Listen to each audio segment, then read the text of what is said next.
My name is Scott Long. I'm Vice President of CE Tech in Jacksonville, Florida. I have with me today Max Vista, who is our Senior Account Manager for Baptist Health, and Mark Monet, who is our CEIT Specialist and has really been responsible for a lot of the heavy lifting and working on what we're doing. CE Tech's a wholly owned subsidiary of Baptist Health in Jacksonville, Florida. We cover 5 southeastern states. We've been in business for over 30 years, and we enjoy this warm weather in Florida. I want to say this as a disclaimer. Our processes may not be the best, they may not be the quickest, may not be the least expensive, they may not even be the most successful, but they're the way we're doing it. And what I'm hoping to give you today is just some tools that you may want to use in your area of expertise. Certainly, some of it may come off as being a little bit of overkill, but you customize your program the way you want and utilize what information we have here available to you. When we first started this, we had some limitations, both in resources, and quite frankly, the industry wasn't there either. I think we're all can understand that. And our relationship with our IT department wasn't very mature at that point either. So anyone in the room remember this? Who did work during this time? So yeah, right. Yeah, I myself had myself and 2 other full-time FTEs worked on the Y2K project for a full 12 months. And at the strike of the clock at midnight, what happened? Nothing. Right. I'll tell you what happened. Everybody went like this, you know. But I don't know if that was due to all the work that we did or what. But there was a tremendous challenge there. And that, at that time, was one of the biggest projects that for HCM, clinical engineering, that we'd ever really taken on. But this, cybersecurity and healthcare with medical devices is, in one thing, it's not going away like Y2K did. At 12:01, we were done. This is here to stay, and something that we certainly have to take special consideration for. It's so important that ECRI has put it as the #1 in the top technology hazards for 2018. And the FBI has come out and said healthcare cybersecurity is the #1 targeted industry. 34% of breached records of all the industries. And we've had a major health system in Texas recently that had some very significant fines, $4.3 million for a stolen laptop and a couple lost unencrypted thumb drives. Of course, that represented over 33,000 people's patient records. So what is it about healthcare that is unique and why it applies to cybersecurity? Well, the data in healthcare organizations is very rich, and it's an attractive target. The impact is on cyber incidents can go beyond the breach of personal data and actually get into the quality of care. And healthcare IT infrastructures are difficult to manage, and everyone here realizes how dynamic the medical device inventory is, and how many various manufacturers and makes and models, and all the way down to how many software levels and variations to that there are. And there's a ton of legacy devices that are still out there that we have to deal with on a day-to-day basis as well. And often the manufacturer wants to maintain control over those devices. And lastly, depending on your relationship with your IT department, we don't always work well with others. So who's currently working on a medical device IT security project?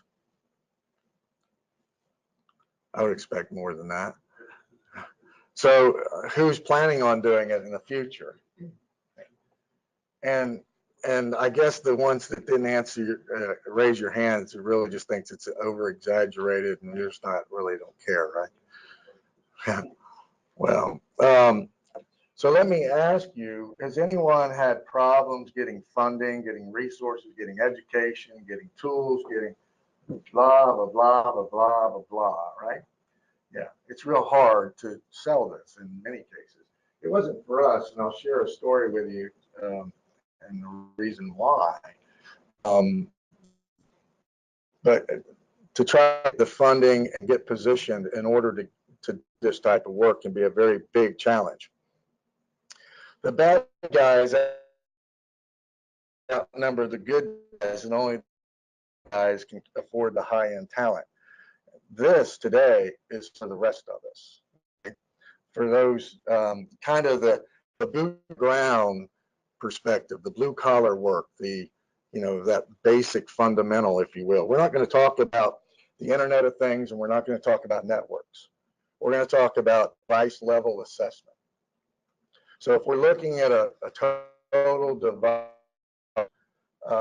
security plan, we're only taking the component of that plan of assessment of inventory and risk scoring.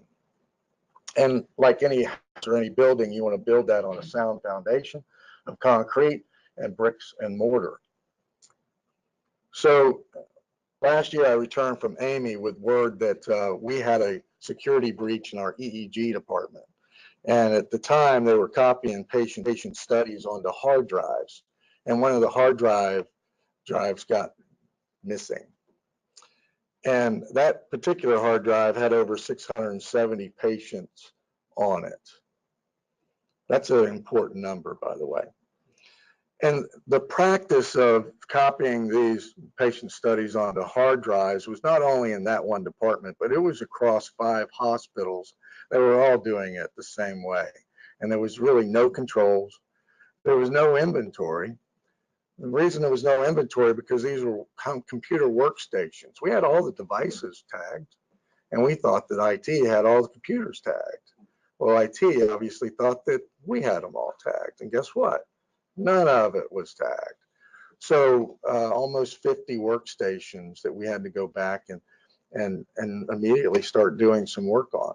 And we had very little knowledge of MDIT and what to do and how to do it. So, and one of the things that I didn't mention, by the way, in that 670 records, so anybody know what the threshold is to report to the government? 500 records, right? So because it was above 500 patient records, we reported to OCR. And then when that happens, what else happens, right? So the priority gets right to the top. Well,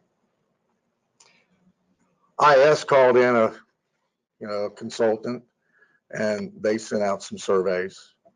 And in clinical engineering, we got to work on getting the inventory correct, gathering MDS squares, getting the stakeholders together, the owner department, IS, administration, risk management, everyone that needed to be at the table, kind of getting together, even the manufacturer. Now, when we go to the assessment part of this, when I said earlier, you may think that it's a little overkill. Well, this is why. It's because this was to remediate a reported breach. So yeah, it was a little over the top. So our first thing was getting our internal departments team together. And all these people, including myself, we all had full-time jobs, obviously. So we had to kind of steal some time from what everybody on this list was doing in order to have enough resources, because we couldn't, even with as impactful as it was that we had to report to the government, we couldn't get funding. We still couldn't get it. So we had to do what we had to do with what we had. We came up with a very simple, straightforward strategy. We thought it was going to be pretty quick and easy. you know, being engineers, it's just step by step by step, right? So our first step was a vulnerability assessment. Second step was collecting all the data, getting the NDS squares and then the BAAs. Third was, you know, reviewing the risk and scoring it. And lastly, we're going to remediate it and we'll report back to leadership. Pretty simple, right? So our first phase, vulnerability, was really just a quick qualifying questionnaire of the entire device inventory. We asked 3 questions. Is it firmware, software based? Does the device have confidential data or PHI on it? And is it networkable? And based on the answers to those questions, we put equipment and equipment types into 3 categories: yes, no, and then we found that there was several that didn't fit, or we didn't have enough information to put it in a yes, no category. The no's, we just pushed it aside, said, okay, there's little or no risk here. When we have, we'll circle back around some other time, maybe take a look at this. The yeses, they went to phase 2 for data collection. And then the TBDs, the to be determines, well, we had a little bit more work to do on those. So we used the internet, we used the manufacturer, we pulled the operating manual, service manuals, talked to techs that worked on the equipment, and we finally got everything into a yes or a no category. And approximately a third of our inventory was in the yes category that needed to be assessed. Some of the things that we learned and some of the things that you need to understand when you're approaching this, we have 3 full-time people managing our CMMS. And that is locking us down. We have 3 people that build all the records. And for well over a decade, we've had these controls in place. And we have a confidence in our data that we feel really strong about. But when you get in there, I don't care how strong you feel, you're going to find differences. The consistency of terminology and nomenclatures, you know, none of us have standardized equipment inventories. And then when you're looking at equipment like system ID numbers that a manufacturer tracks things for, and your asset number, or maybe a product number and your asset number, your ID number, they don't always match up. So those are some of the things that we found that when we got into this project stood out as problematic. So then we get into phase 2, and it's data and documentation. But before we start, I know that there's some CMMS folks in the room. I want to express this very, very important key elements, if you will. So before you get started, you really need to understand how you're going to document the work that you're doing. Are you going to do that in a CMMS? Are you going to do that on a side spreadsheet? How are you going to document that? And then how are you going to share that information between your teammates, the people that are on your team? Does your CMMS support the IT data? Or does it have the ability to expand to accept that data? And then what kind of data are you trying to capture? We all know IP, MAC, subnet, hostname, but is there other elements that are critical to this assessment? You're going to find that there are, and it depends on how much of a deep dive you want to take. But those are decisions that you make, that I would recommend that you make up front. And then if you have data, does it match or can it be mapped either via importing or exporting? If you have it in a spreadsheet, those types of things to consider or should be considered. But if you have to do the data entry, who's going to do the data entry? Because the data entry will stop the project in its place. So you have to understand how that's going to get done. Is it live? Do you send the guys out and their iPads and their laptops and you do it live? Or do you do it on a spreadsheet or a piece of paper and bring it back and then do the data entry? Those are things that have to be considered.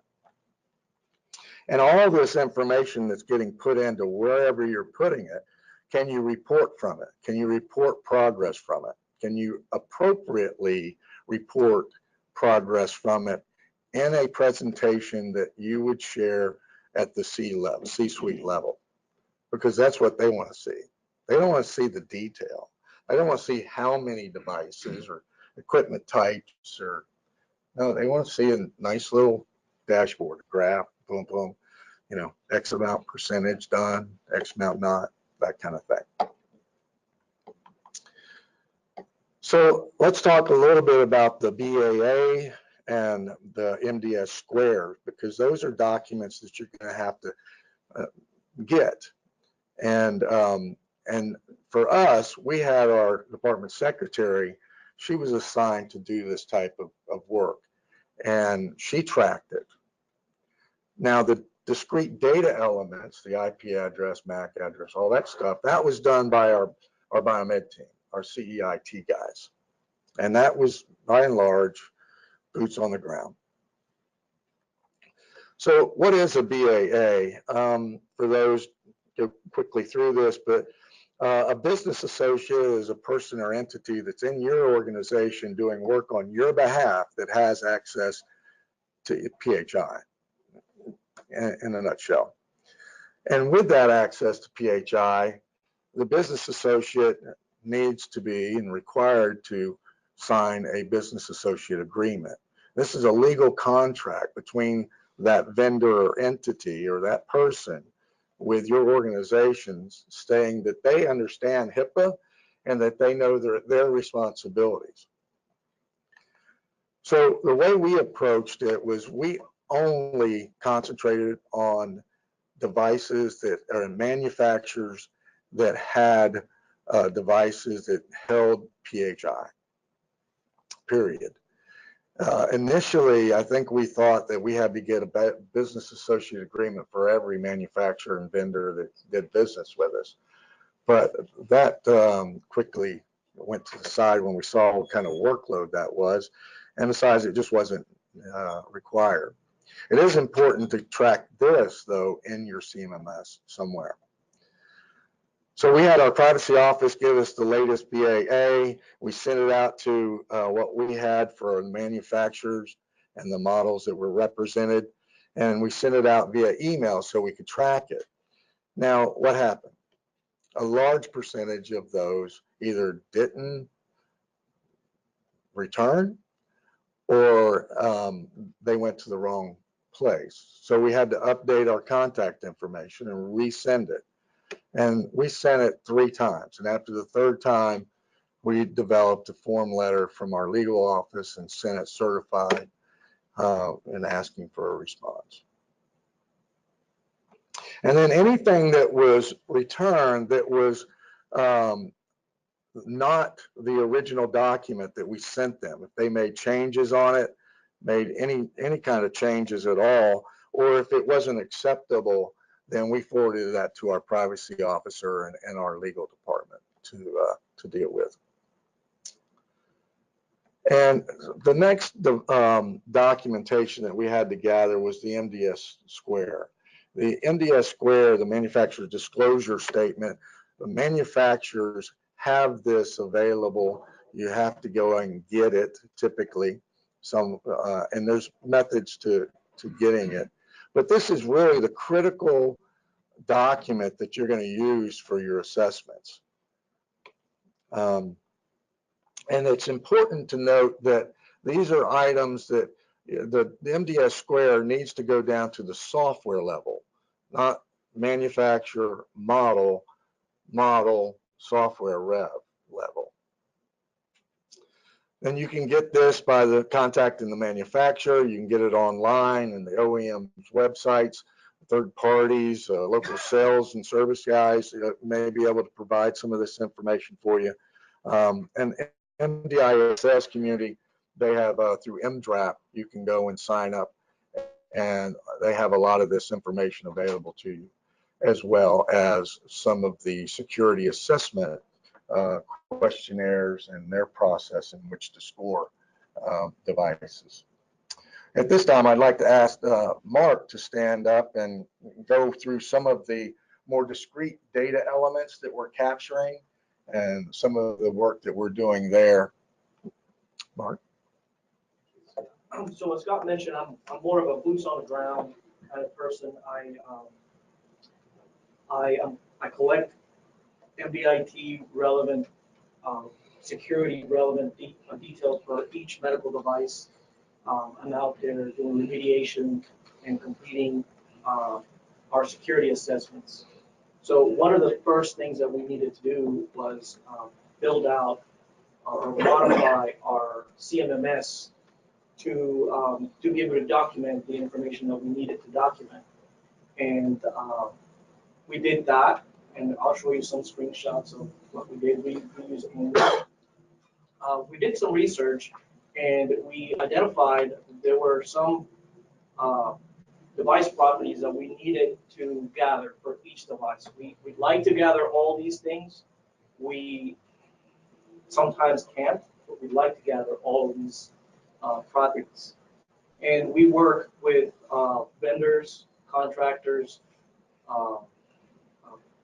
We try to train our staff to collect this information for the devices they work on. This is a sample of a questionnaire that we work with GE with. As you can see here, we try to keep it as simple as possible. Otherwise, they'll just give us bogus information. So system identification, that's critical because we want to validate the information in our database, right? We want them to provide us the model, serial number, because sometimes they have different models that the devices. System information, can you zoom out a little bit? Do what? Oh, that's fine there. Medical device information or medical device system information. Here we're trying to, these are 10 questions total. We try to keep it as simple as possible. We're trying to identify the device name, host name, operating system. We want them to provide us with this information so we can populate it into our database. BIOS, as Scott mentioned, application level information, including the software version, is important because that's how we're going to match to the MDS square document. Then we ask information relative to PHI, private information. Here, this is a drop down. We can show this drop down. I don't know that I can. I don't have the screen up here. So maximum patient records, there's a drop down. If it's more than 500, that's a red flag for us. Whether or not the device is connected to the network, if it is connected, how is it interfaced to our network? Is it wireless? Is it wired? If it is, for each device interface, we are collecting MAC address, IP address, especially if it's DHCP enabled or disabled, especially if it's DHCP set to no, because obviously that's important. With your lease logs updating, you mean? The what? With like the IP lease logs updating? Yes. Okay. Right. So DICOM information, AE title, if it's an imaging device. If it is a wireless connection, we try to collect SSID and the security protocols that are being used. If we ask whether the manufacturer or the company, in this case GE, has remote access to our system and the tool that they're using, the methodology that they're using to remote in. And the last two questions are about antivirus and system updates. So they provide us with this information and we populate it into our database. So these are just screenshots of, I don't want to spend a whole lot of time going through the detail, but Mark, go ahead and just explain some of these screenshots. So briefly, we had to add some fields. These are model level fields to when we upload the MDS square to our CMMS, we also want to flag it somewhere. And this is our flag, BAA MDS square. We actually modified our expansion fields, and we're running out of fields, to document our assessment criteria, our risk score, and the different phases of our project. Here, it's critical that we document the software version and revision level, whether or not the device is connected to the network, vendor support information, vendor system ID, last update, more device-specific information, BIOS, firmware, operating system. And here, for each network interface, we're documenting the MAC address, IP address, and like I said, especially if it's DHCP.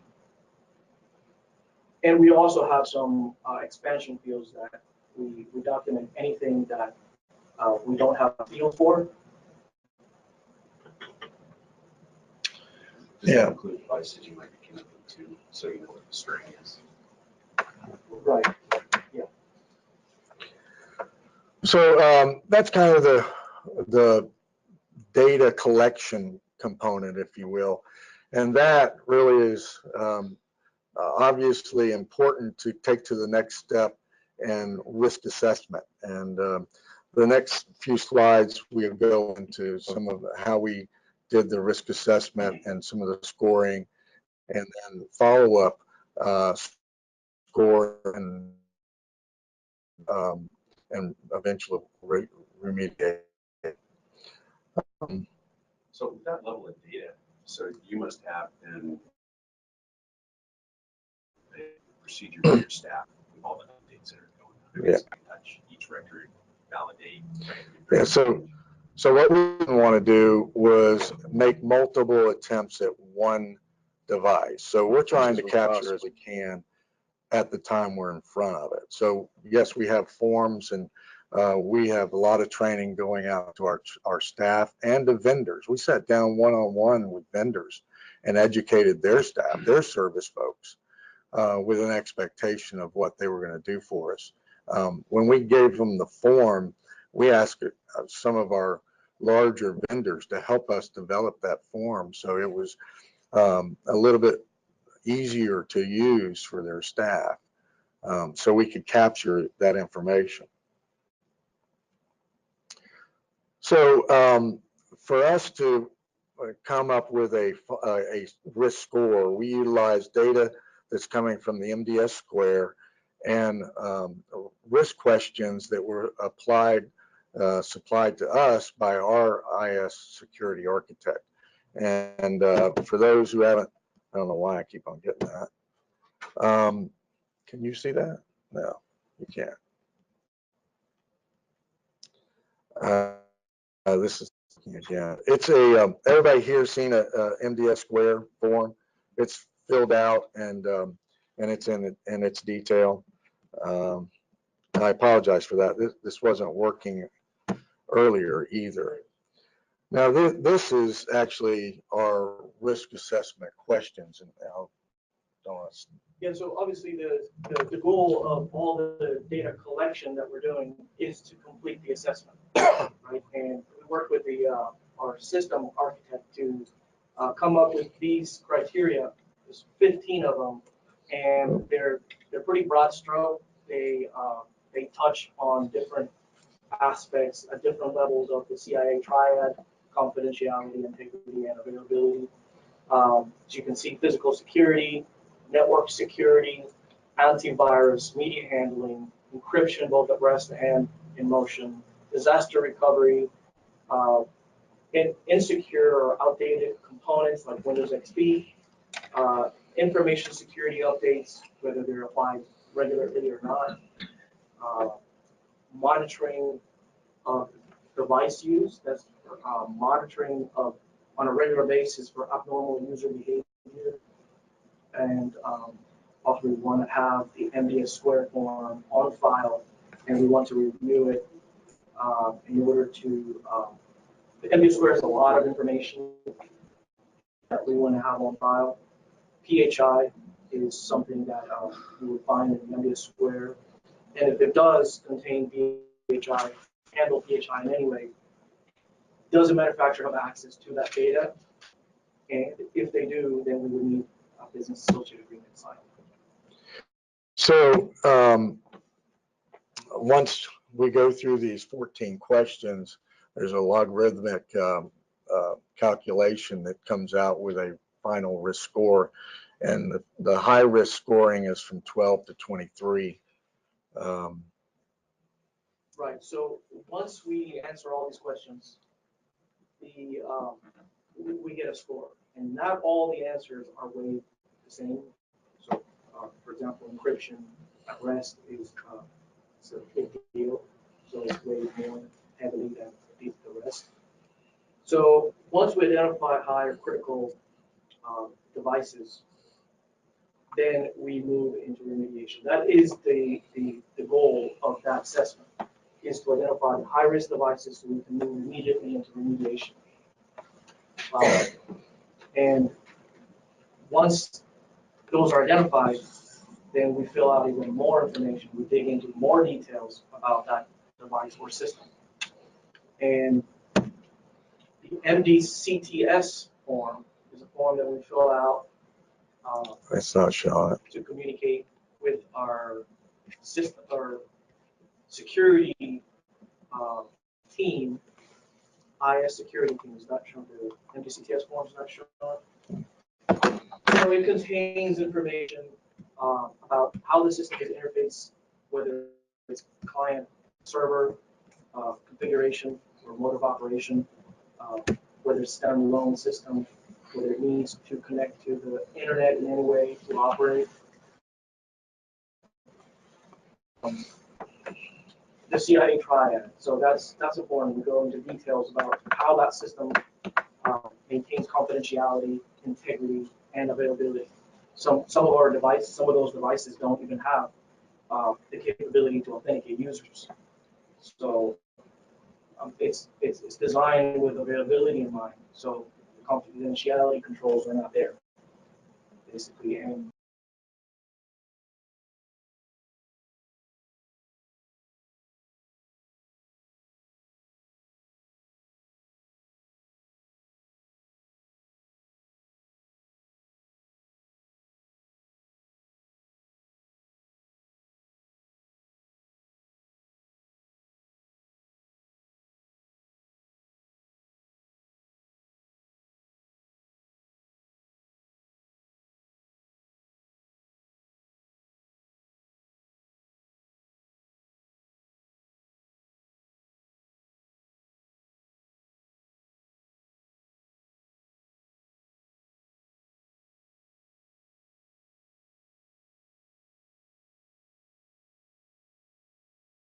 what our systems do, we have to describe it for them.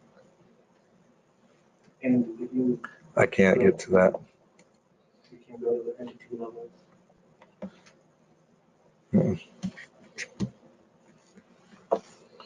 No, when he set me up, he changed the config. It's no longer, Alt 1. it's too, Okay, so let's go to This duplicate form- slide. this other, Hold on a second. There we go. Now I can get to it.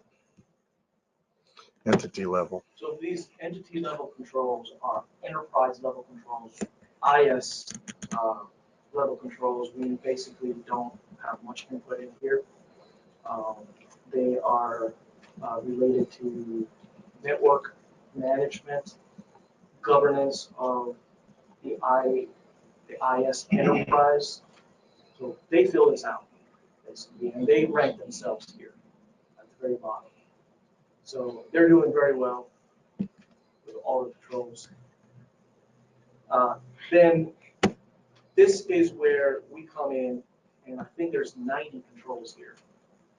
The ISO 27001 base control elements. And some of them are, but it's not directly related. So this is a form that basically requires multiple stakeholders to have interactions with the vendor, the manufacturer. I think that the color coded these for, so that we all understand what we need to address, basically. I think the blue ones is clinical engineering, us, the white is IS. The yellow ones are the vendor. So we would have to contact the vendor and ask them all these questions. And they're related to, media handling, clock synchronization, auditing, monitoring capabilities of that device. There's mobile, and there's a section for cloud storage that's really not relevant to us because we're on premise for the most part. But it relates to user authentication and user management, provisioning, deprovisioning, operating system level controls, role-based access. Some of these are mandatory controls, and if the answer is no, they would require, justification. So the idea here is that all the key stakeholders, the owner department, clinical engineering, IS, everyone, that manufacturer, all has a piece of this working document. And the idea is to get all the no's to yeses. And at the end, they are scored at the bottom here. And in doing this process, we're reducing the risk of that device and lowering the all-time or the residual risk. Right. So once the remediation items are identified, an owner is assigned. So in this case, there was a bunch that were assigned to specifically.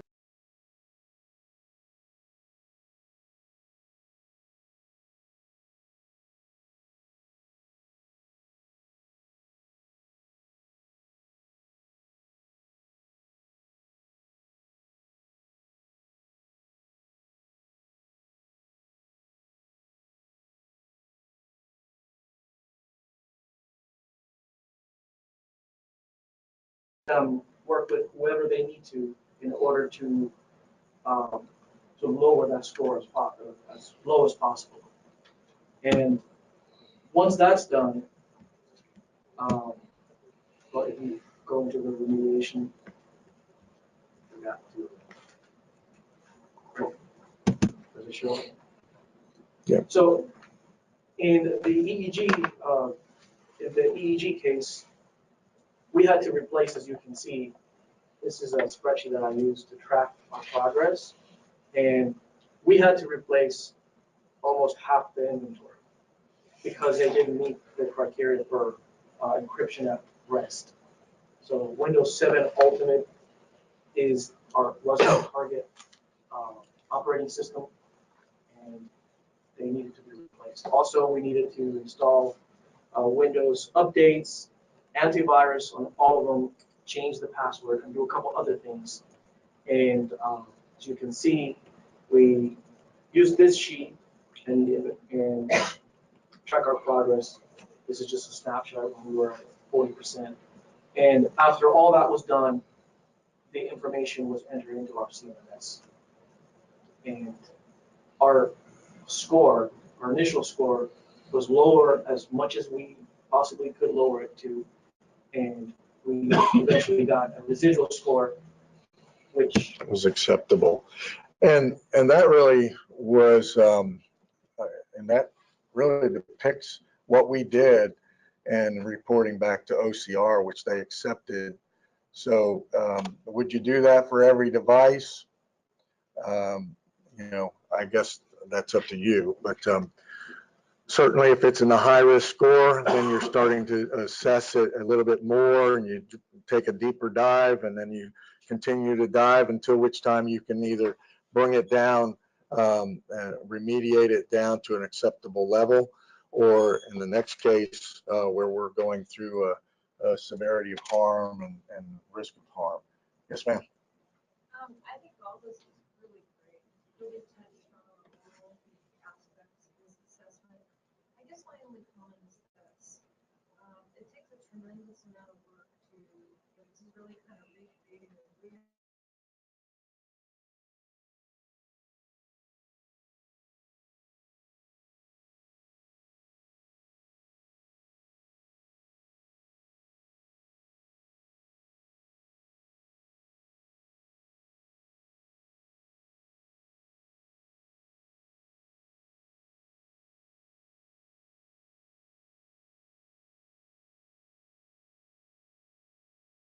Well, I don't know exactly how to answer that. I go off on several tangents with that. To be honest with you, the IP address and all those data elements was not in our CMMS. So it was something that we had to do physically. Now, granted, could we utilize Zingbox or Assembly and gather some of that information? Yeah, if it was on the network. But we're talking primarily about equipment and devices that are not on a network that still have to be assessed. Right, but as far as the scoring and some of that stuff, you know, some of that, I don't know what framework you use, but no, it's really great what you built here. I think it's all needed. I'm just wondering, you know, the cost to build it manually versus whether or not there are tools. And, Yeah. you know, putting it up. Yeah, well, and please understand, you know, it was literally walking in the door and saying, you've got 30 days, we've got to do this.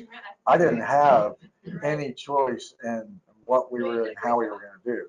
So now we burned so much under the gun, if you will. So yeah, we now know, you know, we have proof of concept with Zingbox. We're gathering information in various different ways now. We've got a lot of tools that are available to us. But when it comes down to the individual device assessment and having to take a deep dive off the edge, this is it. This is how we actually got that done. So. Have you seen the new MDS2 with a ton of 200? Yeah, 200 plus questions. Yeah, it's even better. Oh, hey, more work. Very labor intensive, no doubt. I've already transferred. I'm like, oh no, how do I Yeah. explain this to the? Absolutely. Do you think the vendors that already have that filled out, some of them actually don't? We're surprised on how that is. They're not prepared. So I'd like to introduce Max, and he's going to go over a little bit from the reporting and the recommendations back to leadership, what kind of approach we took on that. Because there's some devices that, you know, you get through this whole process, and the fact of the matter is, you can't remediate it down any further. And so some big decisions have to be made. That's not on us. That's truly a multidisciplinary team that has to have different perspective for different reasons on what we need to do as a health system in maintaining these devices and or replacing these devices. Max?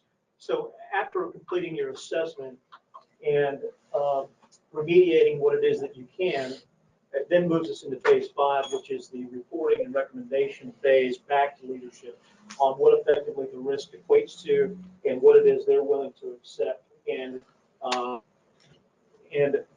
get signature, authorization signature on it. So we move into the risk of harm score, which is a formula of severity and probability. When those two are multiplied, we then come up with the risk of harm score. The next slide is going to depict each of those levels. So the severity of harm levels have 4 levels, 1 through 4, 1 being the lowest being negligible and 4 being the highest catastrophic. The same holds true for probability of harm levels 1 through 4, or 1 being the lowest, very improbable, 4 being the highest probable. Once you take that score, it's very important to Scott's point that he just made mention to prior to my starting my portion of it, was to ensure that you have a multidisciplinary team involved when doing this assessment. This scoring is not based solely on our perspective. It's imperative that each stakeholder comes to the table with their unique perspective and provides insight to what those scores equate to. Once that consensus is then gained, you can then plot it. For example, a 3, which would have a negligible of 1, or a severity of harm of 1 and a probability of 3. 1 times 3 is 3. Hence, it falls into the green. If you go to the next slide, It then falls into a 1, 2, 3, 4 being a level 1, a 6 through 8 being a 2 medium, and a 9, 12, or 16 being high. The key here is to ensure, based on if it falls into a medium or high, and I know we had a conversation in a previous class of ensuring that you get appropriate level of authorization signatures stating that those folks, those other stakeholders, specifically departmental level and leadership level, have signed off with acknowledgement of what that risk equates to, and that they are accepting of that assessment. What's the statement say on the third part in red? Requires mitigation for further reduce the risk or senior leadership's authorization to proceed at the current risk level. So we're asking for sign-offs depending on the grade of risk. It could be a departmental director, or it could be senior leadership saying, you know, okay, we realize that there's a high risk device here, but we're not going to replace our MRI because it scored high. So from an operational insight perspective, we wanted to give you, from the onset, we identified segments of our inventory that fell into effectively 6 silos. So this is a depiction of the first, with the emphasis on who may be participating in the execution and implementation of your assessment. So silo 1, we took the opportunity to review our equipment management plan and utilized our risk assessment specific to patient risk. So anything greater than 25 is our inclusion factor for that. That became a priority. We then dedicated our MDIT team to address that segment of the inventory. The second was bulk inventory. Examples: Philips physiological monitoring, Alaris pumps, infusion devices, GE imaging, and medication delivery cabinets. We work that inventory in a combination, both with vendor management and project management. Vendor management is what we refer to as service contract initiative inventory. That is inventory that perhaps we do not have the service responsibility for, but we manage the contract. And that was, to Scott's point, the one-on-one with our vendor partners that we sat down with to ensure that they were up to speed with what we were trying to obtain with regards to MDIT data collection and vendor management during the PMs, hence the sheet that Mark brought up with the vendor questionnaire that was developed. And we will be doing that for all of our vendor partners. Last is the patient low-risk devices in our inventory, in which we have solicited the assistance of our general biomed technicians to gather that data required to do assessments during their PM. So it's something that they'll be doing continuously throughout the year. Excuse me. The fifth silo is you want to be aware of the fact that, granted, you're doing the assessment, you take a snapshot of your inventory, baseline inventory, but obviously, as we all know, the inventory is subject to change. So you want to ensure that you are deploying the appropriate assessment strategies to those devices that are coming new into your inventory. So as capital acquisitions are being made, you want to deploy your risk assessment against those, and then make any adjustments for anything that may be staged up for disposition. And to the young lady's point in the back, the majority of what we've been discussing, as Scott put in his, I think it was his third slide where the little guy was putting bricks onto his foundation, is we've been conducting this assessment from the device up to the network. Think about it that way. So it's very device specific. But silo 6 equates to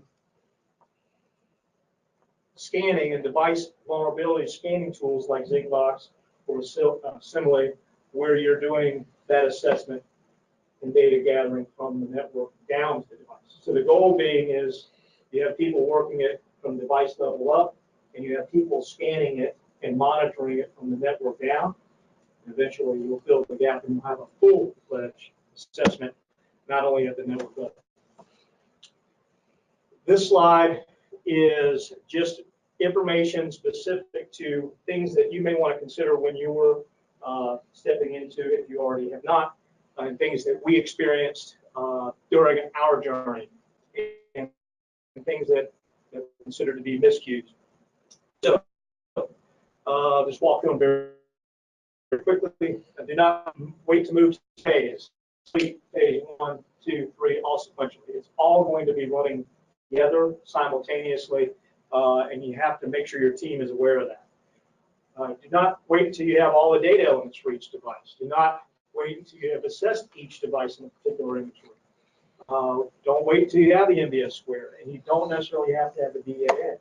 So we tend to do things sequentially and to completion before moving to the next step. This process, you want to steer away from that methodology and get what you can, assess what you can, and continue assessing. Do not assume that the MBS square is for the model specific, and we made mention to that. It is dependent on software rev. So you may have multiple MBS squares for one particular model, depending on the software that you happen to be utilizing. One approach we took that sped up the process a bit was the excuse me, assess equipment models by sample volume. So we took, let's say, the medication delivery cabinets. We had 400 of those devices. We assessed a small sample of those to get a broad stroke indication of what that risk effectively was going to be, with the intent of still gathering all the data for the entire fleet. And that is taking place, but we didn't wait until we had all that data to do the assessment on that element of the inventory. So when you look at your inventory, segment it and be able to identify potential sample volumes that you can quickly attack and engage risk, so that you can start potential remediation and hyper focus on areas that you have identified as being high. We already stated that the BAA is needed only for, in our case, that we determined for PHI devices only. This probably should have been at the very top. And it goes straight to ensuring that effective communication is being conveyed at all levels of both the facility and interdepartmental.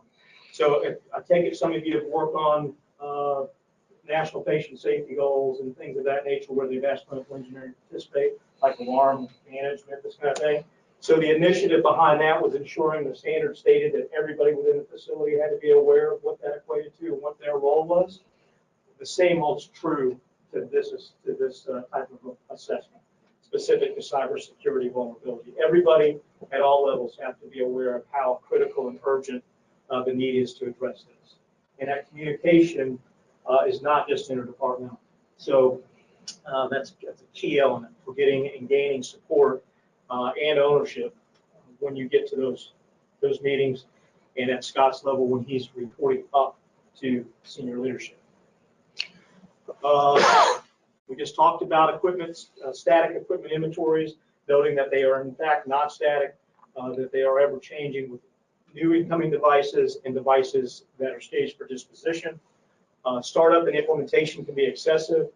Talked about the cost, the funding, the resources, the allocation of resources, pulling away from teams and segmenting a portion of their workday to work on this. It can get very overwhelming. But as a result of the requirement for the 30-day turnaround specific to that one incident, we had no other choice. But just note, if you go to start something like this, it is and can be very excessive. And we did identify that throughout the process, at each stage, as things are getting completed, things are getting gathered, that bottlenecks will occur, obviously.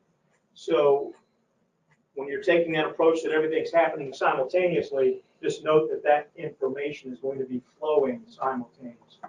And when that, make sure you're monitoring that, and when you recognize a bottleneck, that you are positioned to get additional resources or reallocate your resources to address it. So this is a snapshot from Amy's medical device cybersecurity guide for HCM professionals. This was just intended to give you insight that there is obviously literature out there now that has been out there that can assist you in navigating and plotting a good quality course and to help you be successful in that that development. And these were things that they had identified as risk management programs failed due to. And as you can see, there's a significant amount dictated there, some of which we can speak on behalf of. I think if as we did, Scott ordered this, Mark, I know you guys have read it in depth, and we certainly recommend that if you're starting this program out, that document be acquired and study up on it. There is a significant amount of detail that can help guide you to whatever strategy it is you deploy, whether it's device up to the network or network down to the device. So we first started off with this strategy, and there was 4 phases. And today, this is kind of, you can't really read it or anything, I apologize, but it's just depicts how dynamic and, you know, it really defines multitasking in every way, because there's so many things going on in so many different directions all at one time simultaneously. So what we thought as engineers, we're just going to step 1, step 2, step 3. Now we're done. It's not that way. It's just your hair's on fire and you're going in all kinds of different directions. So any, you know, the organizational component to this and having a plan and understanding that plan is great, but also be flexible enough to make changes along the way, because things will come. Things will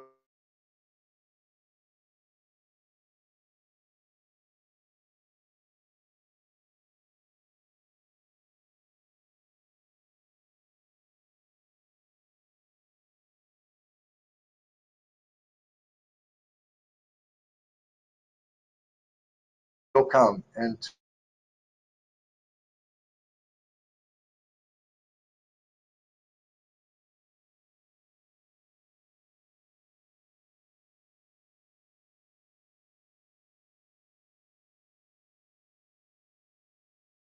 to exist, this right here is by far, in 35 years I've been in this business, is the largest project I've ever been exposed to. So with that, we'd be happy to answer any questions, anything that you want to converse with. We'll hang around if you like. I'm sure that you all have it all figured out, but this is what we do. This is changing your intake process then too, right? Oh, absolutely. Yeah. And that's including your MDS forms. That's absolutely right. So, and to no perhaps fault of their own, but other departments that we depend on may not be even as knowledgeable as we are about cybersecurity. Now, obviously, when we're talking about pre-procurement and things of that nature, you would think that they go off to shows and they, you know, they hear these same things. But it's funny when you approach them for the first time, they look at you cross-eyed and go, "What? What do you mean?" But yeah, getting it into our contracts, getting the builds, getting the questionnaires for new equipment, getting the MDS squares, getting assigned BAA, all that, it should take place at the very beginning of the purchase. Now, obviously, with all the legacy devices we have out there, you know, it is what it is. On the purchase, would you allow it to go forward if they don't? Well, here's my experience, Mark. Yeah, they're going to buy it. Yeah, but the fact is, yeah, we have until which time we can get some real teeth into it. We're just kind of trying to get them to comply.